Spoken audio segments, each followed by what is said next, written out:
Working at an advertising agency sounds cool. Working with clients sounds fun, and big brands sounds cool. What does a media buyer do? More than you would know. Like, tell us, like what? Oh gosh. I know it's complicated, right? Like I feel like sometimes our role, like people place their own. We are the support of everything from technology, how things work, setup, integral parts of each of these platforms to, how much do I spend on a TV spot or a radio spot? Is it a good value? Is it not a good value? Is it going to get a How do return? you decide if it's a good value? Do you just like man. roll a dice and say that's a good value? Do you ask a magic 8-ball? Like, what is value? Ooh, I wish I could ask a magic 8-ball. That'd be kind of fun. Oh man, we'd be magicians. Yeah. Or even some of these AI platforms. Let's see how good humans built our own technology.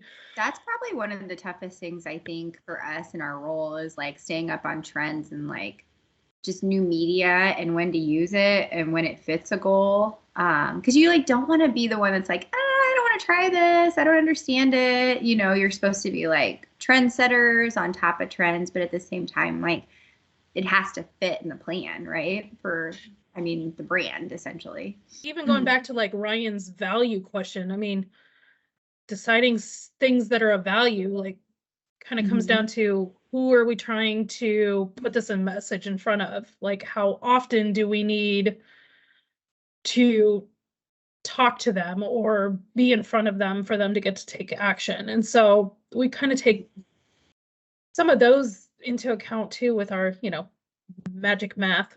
Yeah, media math, right? Media math. So you identify if specific platforms have value. You create a formula to dictate if that's of value. There are hundreds of platforms. It's like, what are some tools you use to actually measure that as opposed to chicken scratch? If you watch Mad Men, like, when that was a thing, I'm like, oh man, their job was so easy back then. Like it's so much more complex now. Gosh, we have to have software that would help us in different ways kind of measure. There's a lot of like integration platforms. So if you're doing social for clients, like another software piece that helps map out the data for us. Gosh, just really being able to kind of tell a story. Most of the platforms that we have at least has a good understanding of an audience within a radius or an area. It could be a city, state, zip, down to, like meters of levels in some of these targetings where people are just walking around with even their cell phones or, if something's a traditional like residential area. Yeah. And serving households, you can kind of like it. Some of it is still in estimation, but you can, based on census data and other data that's collected and available that's out there, we can use it to get pretty close to say, okay, this many households are, a 2-person household, or it's a family household where it's multi-generational. Like, So it cracks me up because I feel like the privacy stuff that's come out over the last couple of years, I sit there and kind of giggle because I'm like, dude, this has been going on for a very, very long time. People just didn't know it, I guess, or didn't realize it. But our life is being tracked. So it's just, I think it kind of got brought to the forefront, and as a media buyer, you're like, okay, well, we've been doing this for a while. Yeah. And you said, Ryan, did you say earlier today when we were talking that there was like a new AI technology that just got released? There was, but hold on. I have a question. This is going to be completely off topic. There is new AI that's growing quickly and is creepy. But Shana, you are sitting here threatening us saying we will find you. And we've been doing this forever. I've been in your bushes forever. Tracy is telling us that she knows how many people live in a household and what they had for breakfast. So, like, no offense to you or us, but we're just like ad agency people. So doesn't it make you wonder everything that we're able to find, not to get all conspiracy theory guy on this, but just think about what people in other positions, wink, might be able to access. Oh yeah. I mean, there's 100%. opportunities, and I've seen it in campaigns I've worked with before with predictive analysis, and like even think about when you go to the grocery store, for example, and you have your list of items purchased or your meal planning or anything like that. Like they kind of keep record of it. And if you say buy spaghetti sauce because you're going to make spaghetti for dinner one night, well, that only sits on the shelf for so long. And then it kind of like if people are creatures of habit. So if you go to the same grocery store all the time, then it's tracking that shopping data. And it's like, oh, okay, well, they bought spaghetti sauce on this date. Now, 2 weeks later, they bought it again. Yeah. So then you can, your pattern. you almost become predictive in your behaviors and your methods. Okay. Oh, go ahead. I was going to say, even when I click list, it'll put stuff at the top and say, hey, just a reminder, you might want to add bananas and this and that to your list. And here's coupon, just slide over this toggle bar and we'll add the coupons for you. So it's like, in a way, there's great technology out that makes your life easier. But then on the flip side of it, it's like, okay, do I want somebody knowing this much about me? I mean, even on a simple base, I was at a industry trade show a few years ago and they were introducing refrigerators and things like that would take inventory of what is in your fridge and when it would expire and things like that. So like if you don't go through an entire gallon of milk in the 10 days or whatever you have before it goes sour, it would just be like, hey, add milk to your shopping list, and you could literally connect Amazon to it and have it shipped to your home. Okay, so this is super elementary perhaps, or maybe not, but Tracy's talking about spaghetti sauce. Shana's talking about bananas. Tracy's talking about refrigerators. So people watching this video over the next handful of hours are going to get ads for spaghetti sauce, bananas, refrigerators. Can you guys explain how the heck that works? Yeah, that's so there's listening tools, and it's on a trying not to scare people. I'm like, wait, let me think about on a very basic or kind of rudimentary level. It's the Bluetooth in your devices. So the Bluetooth can pick up on these natural conversations, or if you're viewing, which my phone is sitting right here. Yep, if you're viewing something online and you interact with the content. It could be an ad, it could be a video, it could be reading something. All of those are triggers then that advertisers can use to remarket, what we call remarket or remessage to you to find some of those in context behaviors. Okay, so honestly, sitting in my chair where I sit and you're explaining all of this to me, this sounds pretty easy. Being a media buyer sounds easy. You have access to all this information. Sounds like a piece of cake to create a media plan. But what are some challenges you face as a media buyer? Yeah, so that's what I was just going to say. Like, you'd think, right? Like, you think everybody fits in this beautiful little bucket. But here's the reality of it. People are still human. We still have emotions, and we still, the creative plays a big part of it too, right? So depending on what we have for creative and we're replacing, we're still trying to figure out how to make a human connection with the ad, even if it's across a digital platform, because we can target and drill down all we want. But if the message isn't right, that they're visibly seeing in that right place, it's not going to work. So we have to still talk to people. And there is still some economy of scale to this where, yes, we theoretically can drill down person to person. Is it 100% accurate? Not always.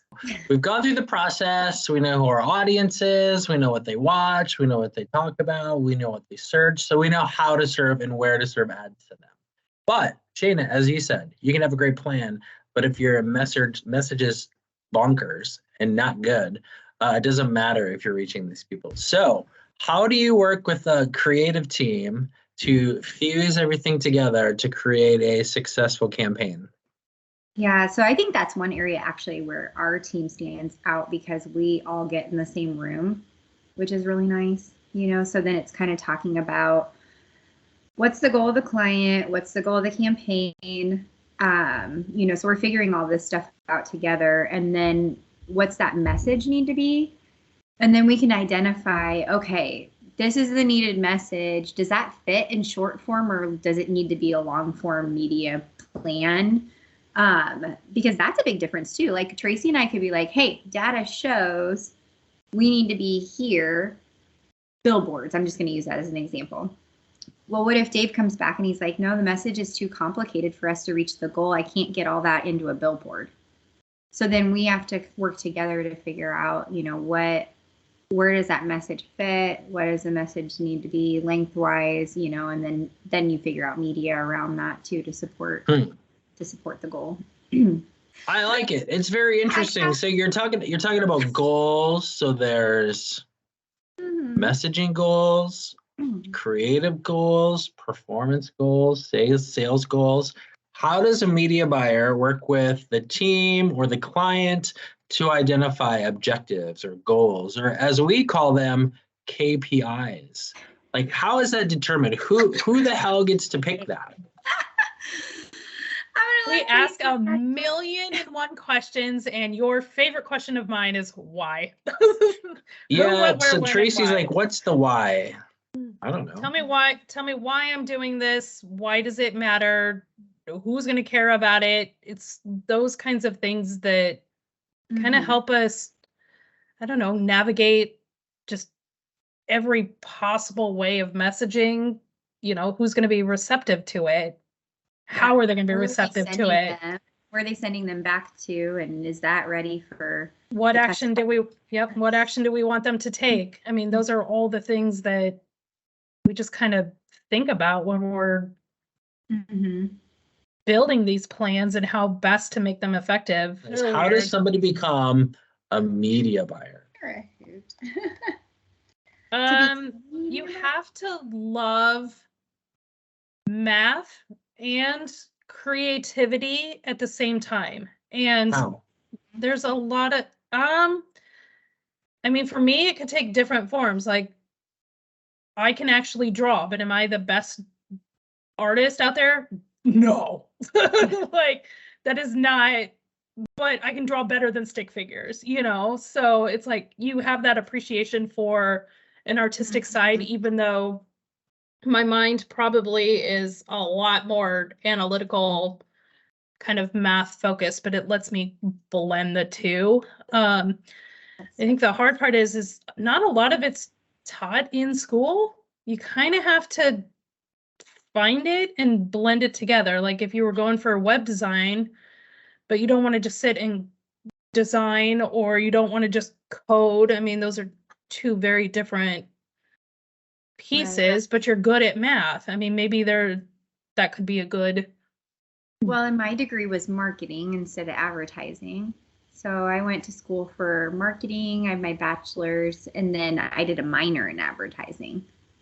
So it was kind of like I got a lot of the math with the marketing part of it, and then the creativity part with the minor. And then like really just getting into an agency as an entry-level role and, moving your way around once you get in. Shana, you pointed out something. I think a lot of people use the two interchangeably, advertising and marketing. How do you define the difference? I would say marketing is more of the kind of planning, focus, goal orientation, like what is it you're trying to do? Advertising is the who and where almost it's going to. So they do blend and they play two significant roles with each other. But it's almost like you start with your goals and your process, which is more the marketing, to the outward side of, okay, now I'm going to advertise and and I think sometimes get that communication at an agency, outside of my internal you end up business. you could end up doing both depending on if they have that taken care of or not. You know, I think it's a miss if you didn't, though. You know, like if we were to say, okay, client, you don't have a marketing director in-house, we're just going to go outward communication only. Like, I feel like it's a miss if we don't really get to know that brand, how they should be measuring kind of that setup part of it.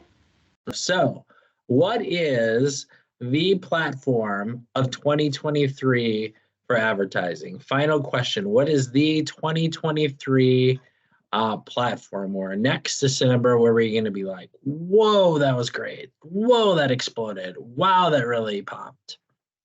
I kind of feel like it's going to be an AI or a virtual explosion of something. Right. So like we've already started with the metaverse. We've already started with Roblox. They're already, you know, people are using it for healthcare practices and things like that. I think it's going to expand into the broader public entertainment arena. I did tell don't have a name for that yet. At the holiday I party, don't know what it is. I said, what's our next thing? You know, is it going to be like virtual reality, like 3D, like pop-up ads? Like, you know, what is it? So you're probably not wrong in that respect, but holograms are coming back, people. I know, probably. I just feel like in order for it to be like, I guess is the question, is that the new technology? Yeah, there's probably going to be new technology. Will we know what to do with it as a campaign or part of our ad integration? I don't know. I'm kind of like team it needs to be out for a year and it needs to be a part of a campaign, but you do a little testing around it and then see if you see the same results or it lift, and then you like go all in the next year. But I think that's the benefit, because I'm team let's figure this out as we go along, and just give me the opportunity to try some of my random wild ideas rolling around in my head. Yeah. I think that's a good point, Tracy. Like we probably should, I mean, most of our clients, we allocate what we would call a test slush fund each year. So like we hold back some dollars for things we just don't know about yet. And if we find some stuff like that, that's new, we want to test, like then we release some of those funds. Obviously the client, you know, allows us to, and then we go into testing.